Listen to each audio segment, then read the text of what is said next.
What's going on, Gifted Hands family? It is Elijah here bringing you another lesson, and today we're going to be talking about how you can improvise over any song or progression. Any song, any chord progression. You just got to follow these 3 simple steps and you're going to build the skills that you need to be an improv master. All right, so let's dive into it. Step number 1 is going to be, if you want to improvise over any song, any progression, you're going to need to learn as many scales as possible. All right, if you want to be a great improviser, if you want to be like Corey Henry, if you want to be like all of those soloing greats, you got to have a wide variety of scales to choose from. All right, so start learning more scales. Okay, so you start with your major and your minor scales, right? Basic major scale, and then we got our 3 minor scales: harmonic, melodic, and natural minor. Start with those. After you learn those, then go to pentatonic scales. There is major pentatonic, there's minor pentatonic, right? And then we even have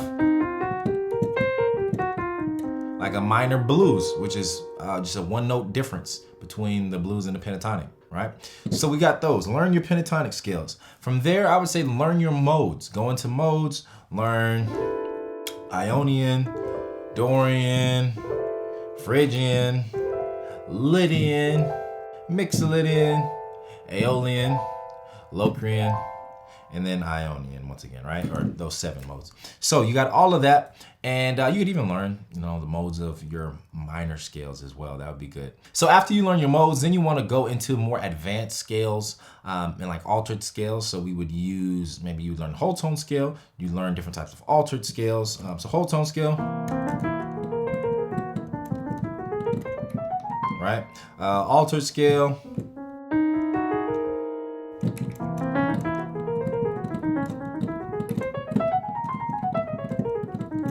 right? Our altered scale, which is also just going to be the same thing as like a melodic minor scale, a half step up. But we got that. We have our diminished scales. We have like a half whole diminished and then a whole half diminished. We have like alterations of some of the modes. Those are more advanced. We have like bebop scales. So there's plenty of scales to learn, but you want to consume, understand, learn, and actually be able to play as many scales as possible. All right, that's step 1. And now in step number 2, what we're going to do is start to learn about scale chord relationships. So what is the scale chord relationship? The scale chord relationship just means that every chord that we play, doesn't matter if it's major, minor, dominant, half diminished, fully diminished, altered, right? Whatever it is, extended, rootless,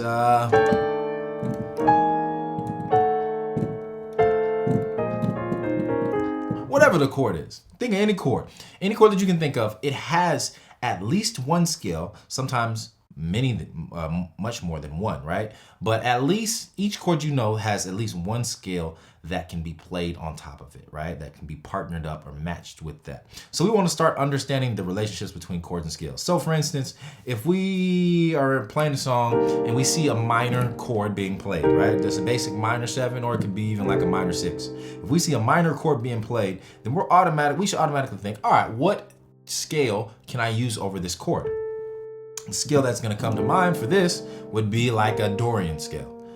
The Dorian scale is a minor scale, meaning it has a minor 3rd, and then it has a major 6 and a minor 7. So it matches up with my chord, either one of these chords, right? So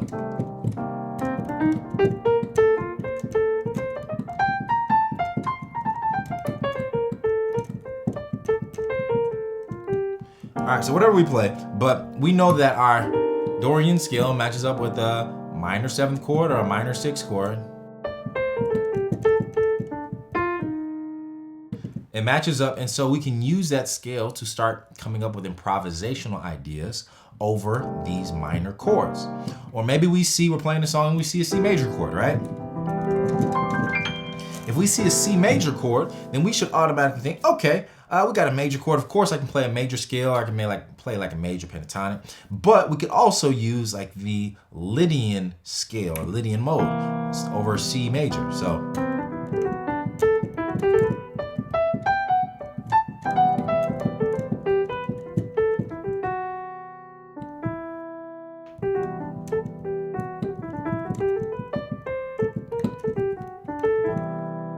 all right, so that's our Lydian mode, right? And that's just 1, 2, 3, sharp 4, 5, 6, 7. So we can use a Lydian mode over like a major scale. Or maybe we see a C dominant chord, like a C altered. If we see C dominant and it has an altered note in it, then I'm thinking, okay, we're gonna play an altered scale.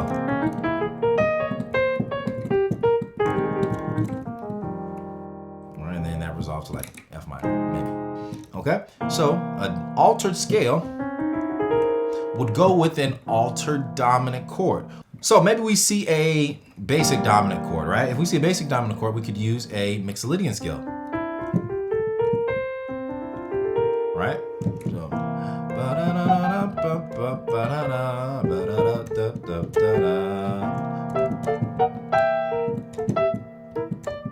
or whatever it is, but we can use the notes of that scale to start coming up with something melodic. But the step 2 essentially is you want to learn your relationships between your chords and your scales. Just remember, every chord that you have has one or multiple scales that can be played on top of that chord. And you find out what chords and scales work together by just looking at the notes of your chord, say major, and figuring, all right, what scales do I have that are major, meaning they have a major third, right? It doesn't matter. I mean, the other notes are necessary, so like you want to make sure it has a major third, thirds match up, and then you want to make sure the extensions, like your sevenths, match up as well. So as long as I have a scale that has a E, a major third, an E in it, and a B in it, a major seventh, then I'm good, right? And so you just want to make sure your notes of your scale align with the notes of your chord, and there's no tension there, right? Cool. So we got that. That's step number 2. After step number 2, we are going to jump into step number 3, and that's going to be, we're really going to take the notes of the scales and we're going to try to make them musical, meaning we're going to try to make them melodic, right? So if we have F minor, and we know we're going to play an F minor Dorian scale, instead of just playing the scale up and down,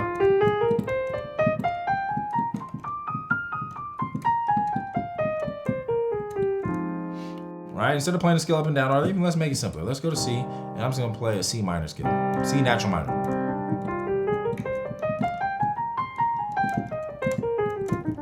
So if I'm soloing or trying to improvise over this chord, I'm not gonna play the scale up and down.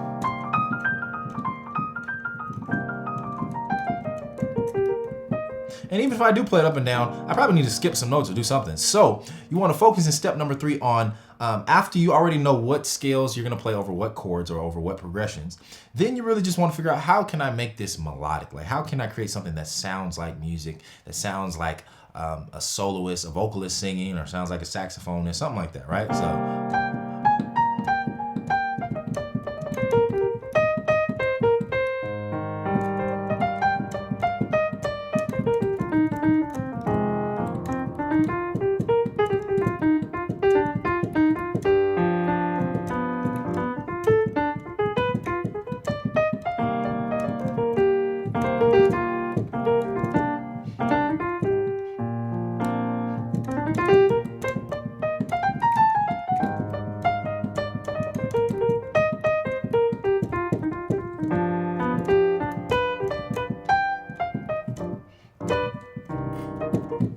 Right? Whatever it might be. But we want to make sure we're taking the scale now and we're making it musical, we're making it melodic, we're making something that's memorable. So one thing that we can do to make improvising a little bit easier and make it more musical is by coming up with motifs. And motifs are just going to be short excerpts, short little like 1 bar, 2 bar melody lines or musical ideas that we can expound off of and make mini lines from, right? So let's come up with a progression. Let's just say we're on 1,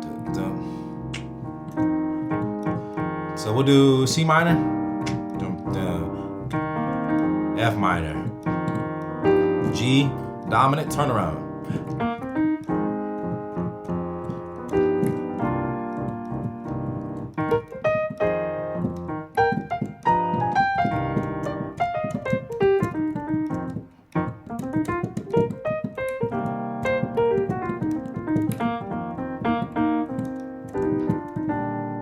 All right, so we'll do that. We'll do C minor to F minor, right? And so we're just gonna use, we'll use a C minor scale, some type of C minor scale. We might kind of jump back and forth between C minor scales. But actually we'll use C minor pentatonic. Oops. All right, so we'll do that.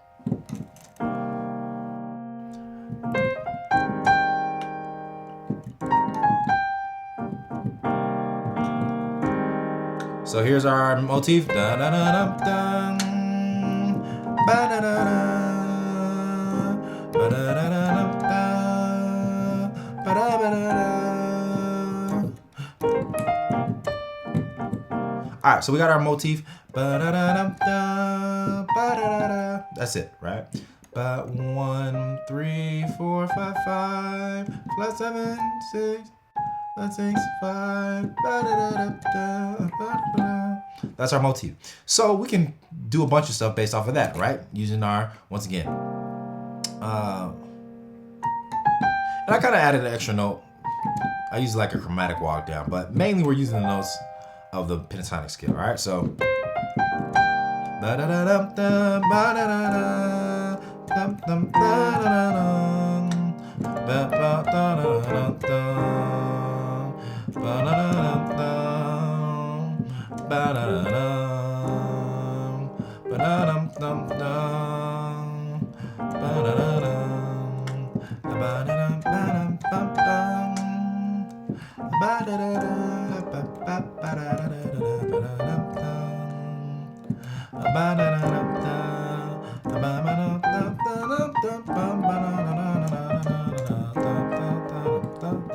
Right? So I'm getting out of hand now.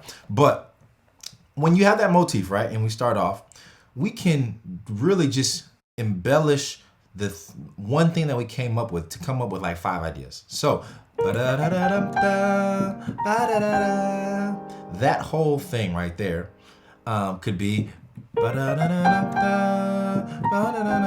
Or it could be, that's like following the same pattern, just choosing different notes.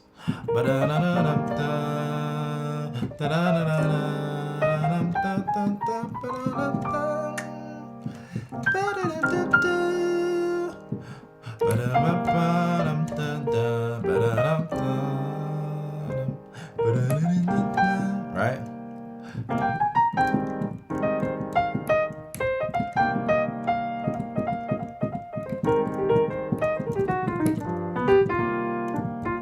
And we can just create ideas, right, based off of the motifs, okay? And then go from there. So those are the first 3 steps. You want to learn as many scales as possible. Then from there, you want to learn your scale chord relationships, right? And then from there, you want to take the scales that you're going to use over a chord progression, over a song, and you want to make them musical, right? By creating motifs, by creating lines and melodic movements. Cool. And then finally, from there, you're just gonna want to start connecting the dots. So like the last, I guess, more advanced level for those of you who already know all this stuff would be to, or actually in jazz music and some gospel stuff as well, depending on what you're playing, blues even.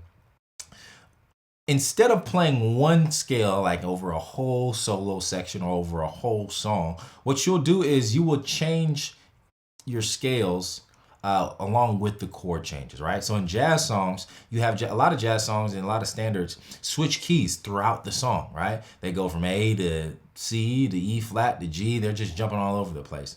So when you have that, or when you play, like, let's say sometimes in gospel music, you play passing progressions that are outside of the key of the song, right? Outside of the key of the song that you're playing.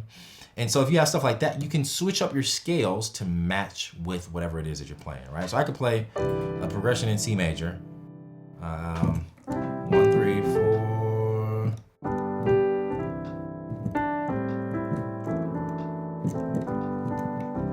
All right, that's pretty much in C major for the most part, except one chord. But if I do,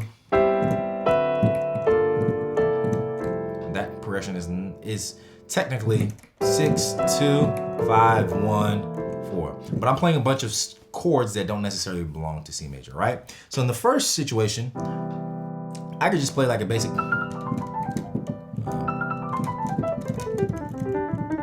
I could play a basic just major scale over all that stuff. But in the second situation, that's not gonna sound as good.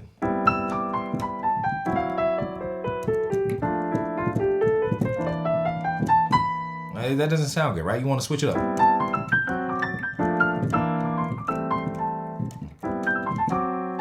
Right?